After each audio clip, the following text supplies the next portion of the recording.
तर मंडळी आज आपण कोकणामध्ये वाशिष्ठी कृषी महोत्सव निमित्त आपल्याला सँडी दादा भेटलेले आहेत आणि आपल्याला कोकणामध्ये येऊन खूप आनंद झाला आहे. कारण दादांना भेटण्यासाठी आपण पुसेगावमध्ये पण गेलेलो, पण तिथे दादा खूप बिझी होते कारण लाईव्ह सेटिंग वगैरे सर्व त्यांच्याकडे हातामध्ये असतं घाटावर त्याची शर्यती असल्यामुळे.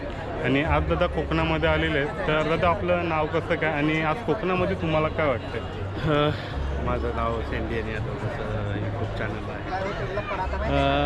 कोकणात येण्याचा पहिला उद्देश होता की इथं एवढं कृषी प्रदर्शन भरते आणि महाराष्ट्रात एकाच छताखाली बैलगाड्यातील सुपरस्टार आणण्याचा जो प्रयत्न आयोजकांनी केलेला आहे तो बघण्यासाठी आणि वेगवेगळ्या गोष्टी आहेत प्रदर्शनात तेही पाहण्यासाठी इथं आलो आहे. आणि एक वेगळ्या प्रकारचा उत्साह आहे. जसं कोकण म्हटलं की जसं नारळ येतो, नारळाप्रमाणे जसं लोक गोड आणि मधाळ असतात त्याचाच अनुभव मला प्रत्यक्ष येतो आहे. खूप प्रेम भेटते, लोक भेटतात, फोटो काढतात. अजून काय आहे? ओके दादा, तर आता मला एक सांगा की आपण कोकणामध्ये जर आलात तर आपल्याकडे हे दोन नंदी आले, तर एका साईडला चिक्के आहेत तर एका साईडला गोडचा सर्जा आहे. तर ह्या दोन नंदींबद्दल काय सांगू शकता आम्हाला? ह्या नंदींविषयी ठळक सांगता येईल की दोन्ही व्हाईट गोल्डला आहेत, पांढरे आहेत. काय आहे म्हणजे खूप मधल्या काळात खूप बैल असे मैसुरी खिलार आली, पांढरी बैल पळणार फायनलला राहणार हे फार कमी दिसायचं. पण ह्या जोडीने सिद्ध केलं की दोन्ही व्हाईट पांढरी खिलार जात्याची बैल पळतात आणि ह्यातून हे सिद्ध झालं की खरंच खिल्लार महाराष्ट्राची शान आहे. की हा जो वंश आहे आपला महाराष्ट्राचा त्याची जी पिढ्या म्हणून त्याची वासरं आहेत खरंच पळतात. ह्या दोघांकडे बघून कळतं, चिक्या आणि गोडच्या सगळं. ओके, तर दादा मी जर बघायला गेलं ना तर तुमची कालच अपडेट पाहिलेली की कोकणाबद्दल आणि कोकणातील कृषी महोत्सवाबद्दल तुमची अपडेट पाहिलेली की तुम्ही येणार होतात म्हणून. आणि आज आपण इथे आलेलं आणि भेटलेलं. तर जर बघायला गेलात ना तर कृषी महोत्सवामुळे आपल्याला कोकणातील सर्व शेतकरी बांधव किंवा घाटावरचे जे आज शेतकरी बांधव इथे प्रदर्शनासाठी आलेले आहेत तर त्यांच्याबद्दल काय तुम्ही सांगू शकता? हे असे कृषी प्रदर्शन झाले तर आपण म्हणून संस्कृतीचं आदान प्रदान होते. मला काय काय गोष्टी कोकणातल्या माहीत नव्हत्या, इथं प्रत्यक्ष पाहता आला, तुम्हाला पाहता आल्या, तुम्हाला भेटता आल्या. महत्त्वाचे अजून कोकणातले काय काय म्हणजे कल्चर आहे ते जवळनं पाहता आलं. घरं असतील, त्याच्यानंतर इथली माणसं असतील, त्यांना भेटता आलं, अनुभवता आलं. आणि मी कालच एका बाईटमध्ये बोललो की किमया फक्त बैलगाडी क्षेत्र करू शकतो, बैल करू शकतात.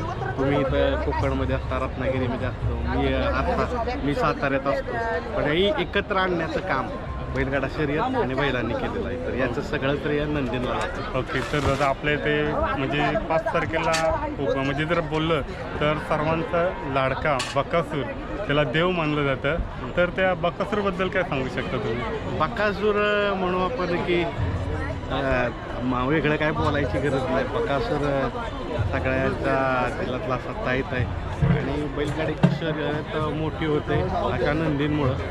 आणि आपण म्हणू की बकासूर, मी नेहमी म्हणतो की बकासूर हा आपल्याला जगण्याचं मूल्य शिकवतो. आपण कसंही असू, कुठंही असू, आपल्या टॅलेंटवर विश्वास असू, आपल्यात करण्याची जी कुवत असो ती असेल तर आपण जग जिंकू शकतो. असंच आहे बकासूरच्या बाबतीत.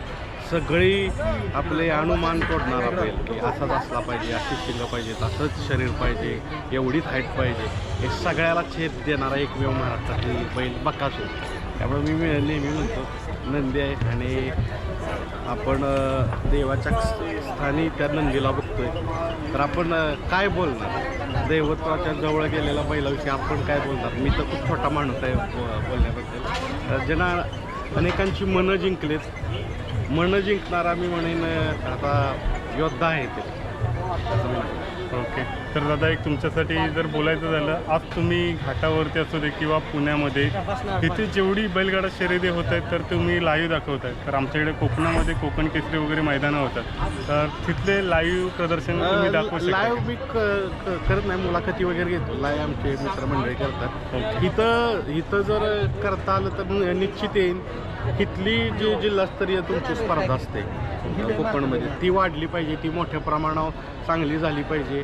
मी तुम्हालाही विनंती करतो की तुम्ही इथली बैल दाखवा, मुलाखती घ्या, त्यातून इथली जी स्थानिक बैलगाडी शर्यत वाढली पाहिजे आणि त्यातूनच मग इथला आणि जी म्हणू आपण छकडी शर्यत आहे, त्याचा संगम होऊन एक चांगल्या पद्धतीनं हा खेळ होईल. ओके, तर दादा एक बोलायचं राहिलं की पुसेगावमध्ये मैदानामध्ये आमच्या इकडे चिपळूणमधली गावठी जोडी एक पळण्यासाठी गेलेली, तर त्या जोडीबद्दल काय तुम्ही सांगू शकता? बघा ना, त्या म्हणजे मालकांना हीच सुंदरता आहे ना.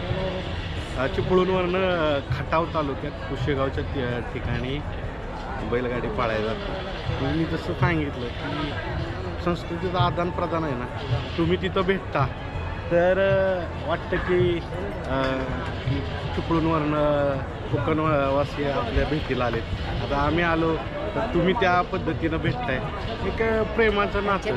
म्हणजे पुशेगावात मला आठवते गाडी पळाली, गाडीचा यश किंवा कोण जिंकलं कोण हारलं ही महत्त्वाचं नाही, तर मी म्हणेन तिथला प्रयत्न ती गाडीनं मनं जिंकली आणि मला वाटतं मनं जिंकणं हेच सर्वांसाठी महत्त्वाचं आहे.